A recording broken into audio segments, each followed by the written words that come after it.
Praise God, brethren. We are the lawyers of the late pastor, Pastor Ika Augustine. Some of the things that have brought me here,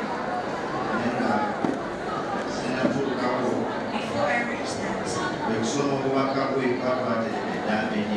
to read his message because he kept his last week.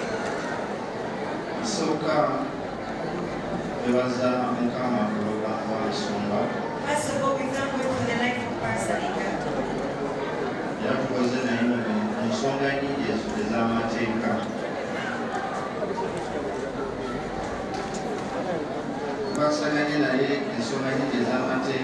Been moving in different laws. Both criminals. Nsonga z'amateeka zonna. At the time that Pastor has died,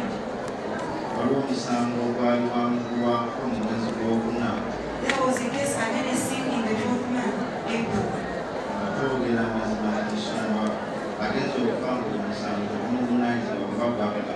And we speak the truth that by the time he died, he was not at all being judged for that case. He had other cases of his businesses. And we shall speak to those who will stay in the estates to see the way we should take those things. We have Pastor's will, and we will read it in 2 ways. There is a message he left for the church, and there is a message that's for his household.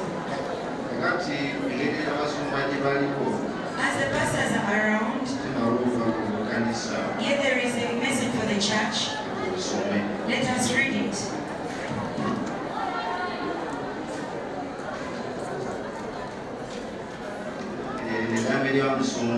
This is Pastor's will. Mulaba ekigambo ekyo ekiriko nti eddaame lye yasembayo okuwandiika.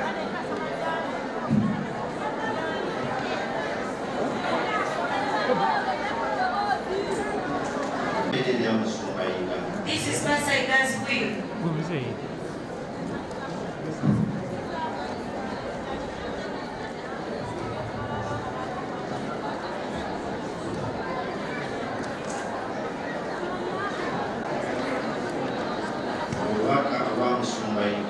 This is Pastor Ika's message.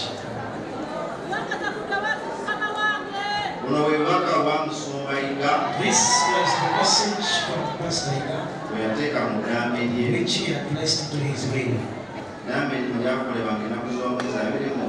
This will was done on the 26th in August 2020. This is what he says. My name's Ika Augustine. And I am making this will of the 26th in August 2020. This will has taken off all other wills of which I had done earlier. And he said that he was born in the year 1976. So the late Joseph Matovu,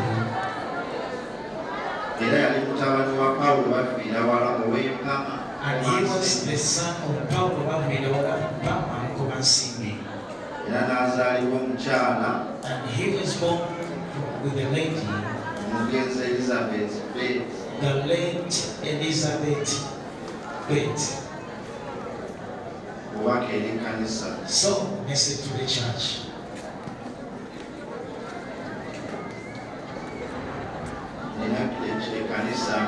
I have a church of Kawana.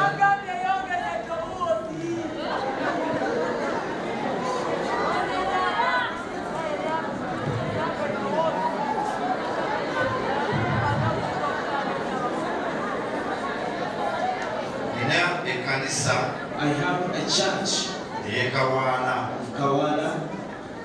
Revival Christian Church. Revival Christian Church. That land, I bought it because of the trustworthy of my followers. And those are the people who contributed to that land. The money that bought that land came from the offering. Came from the offerings, tithe, and the tithes, and the seed given to the church. Then sigo evandeweebwayo mu kanisa. And he says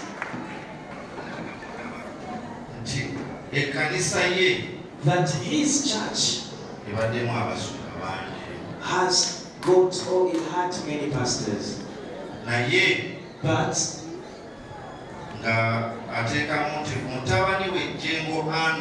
he put in the will that his son Andrew Chengo requested that the other pastor accept him and that all the pastors let them go on preaching amawulire amalungi aga Mukama waffe Yesu.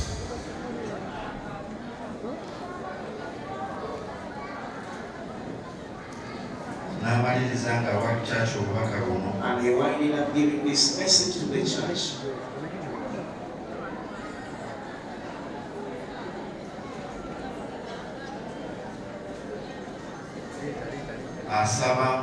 He requests his family, children, the grands, with the followers to remain united. And he requested the followers or the believers as they associate with the church elders. Let them associate together and advise your pastor when it is necessary. And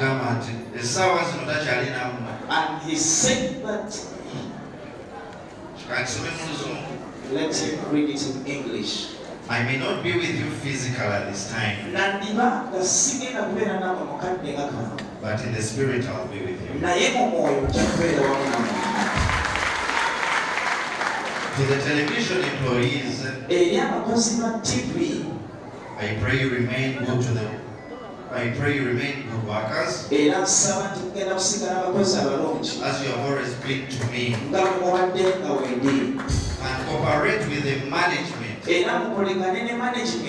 you have always cooperated with me. I pray that the peace and blessings of our Lord Jesus Christ be with you. I pray that you be in the spirit, you be in the same spirit, and love each other as I have loved you, and as our Lord Jesus Christ loved all of us. God bless you.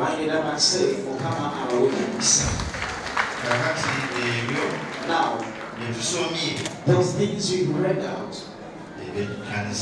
those are of the church. The things of the house.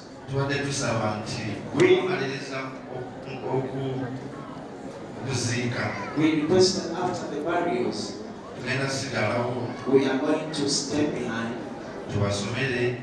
and we shall read, because other people ask about the wealth of the properties. So we continue sympathizing together with you.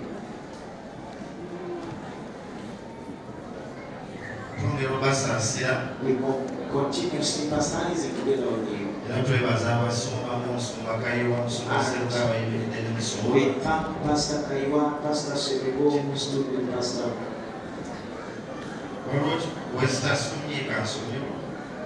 Let me read my hand, not correct here.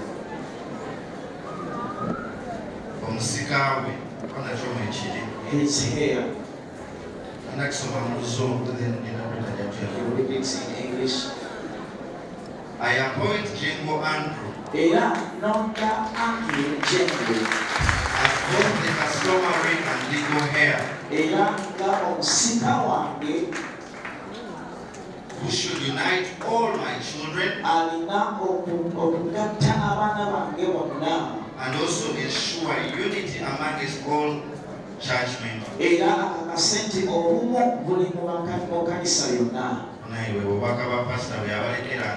That is the message as the church.